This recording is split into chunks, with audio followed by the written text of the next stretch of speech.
Maka langkah kedua yaitu kita lakukan konformasi atau penyesuaian skema untuk mengatasi konflik.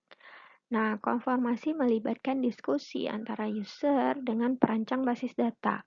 Ya, biasanya kita akan melakukan penyesuaian kembali terhadap perbedaan-perbedaan tersebut. Nah, view integration ini bisa saja nanti memunculkan generalisasi atau spesialisasi, agregasi, penambahan entitas dan relasi baru, ya. Nah, kalau kita melihat pada contoh yang sebelumnya itu ada publikasi mengandung topik area tertentu. Nah, sekarang topik areanya itu nanti akan kita ganti menjadi keyword.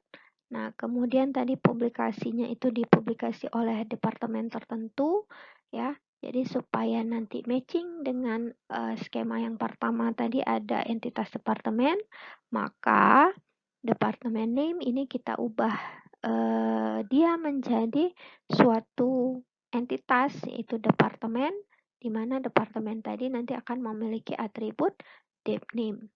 Ya, jadi ini istilahnya kita sesuaikan penyesuaian skema tersebut untuk mengatasi konflik. Nah, langkah ketiga adalah penggabungan dan mengubah bentuk skema bila diperlukan.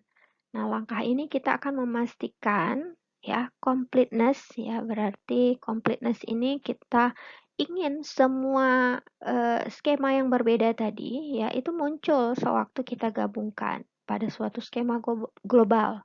Kemudian kita pastikan juga minimality.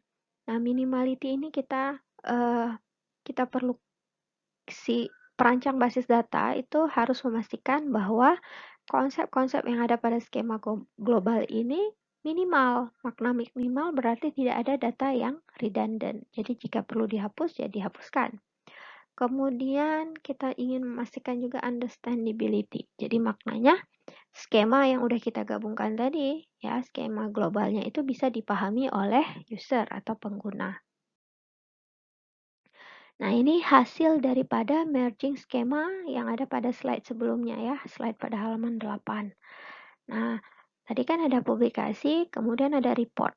Jadi, departemen ya, tadi kan ada publikasi mengandung topik area tertentu.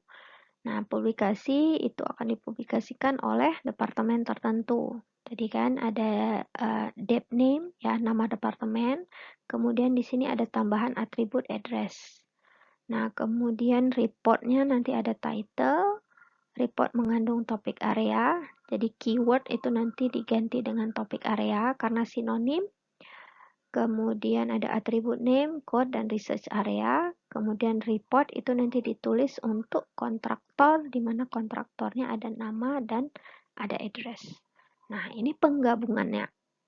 Nah, kemudian, kita lihat kembali, ya, refinement lagi. Pokoknya ini prosesnya itu berulang-ulang. Kita lihat kembali. Sewaktu kita lihat ternyata antara report dengan publikasi ini ada miripnya. Nah, kenapa mirip? Di publikasi itu ada title, di report juga ada title.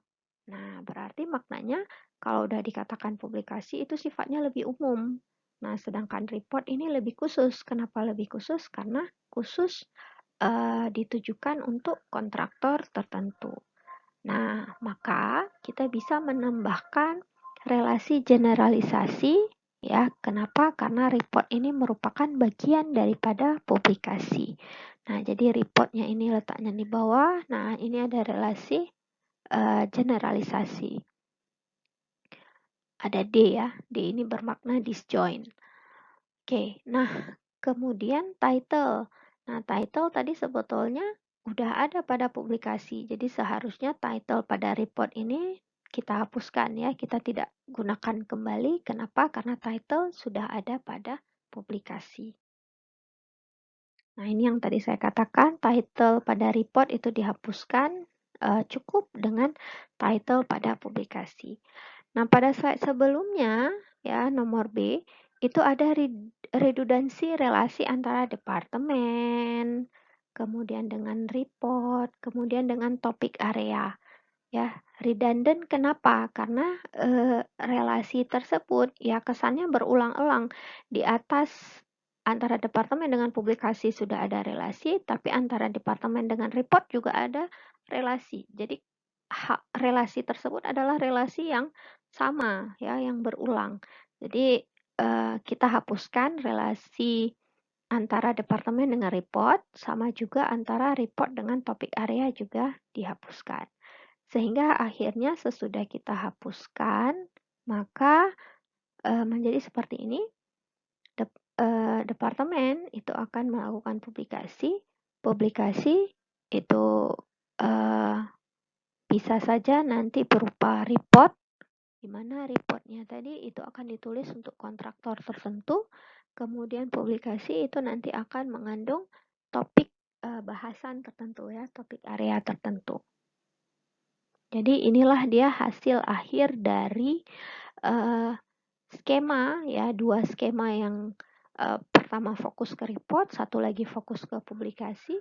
Sewaktu kita gabungkan menjadi skema global, hasilnya menjadi seperti ini. Nah, ini adalah latihan ya. Latihan ini yang akan kita bahas pada perkuliahan.